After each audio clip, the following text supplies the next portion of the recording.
ভুলে গেছো আমায়, তাই না? না তো। তাহলে এত চুপচাপ কেন? এটাই তো চেয়েছিলি। বলেছিলাম বুঝি। বুঝে নিলাম। বেশি বুঝলে না তো? একদমই না। কি করব আমি বলো? ধন্যবাদ আপনাকে ধন্যবাদ কেন?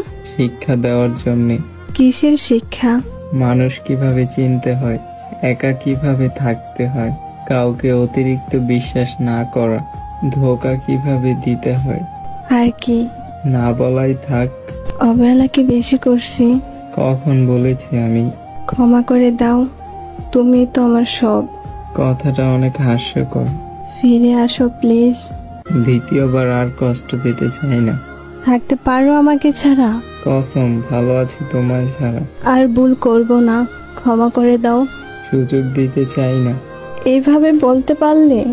বলতে আজ বাধ্য হলাম। তুমি এখন কেন বুঝো না? আগে তো আমার ঠিকই বুঝতে। আগে তো বোকা ছিলাম। তুমি না আমাকে ভালোবাসো? ভাবলে ঘৃণা লাগে। আমার অনেক কষ্ট হচ্ছে, প্লিজ আমাকে ক্ষমা করে দাও। বেঈমানের ক্ষমা হয় না। প্লিজ এমন করে বলো না, আমার অনেক কষ্ট হয়। ওকে, আর আমাকে মেসেজ দিবেন না। ভালো থাকবেন।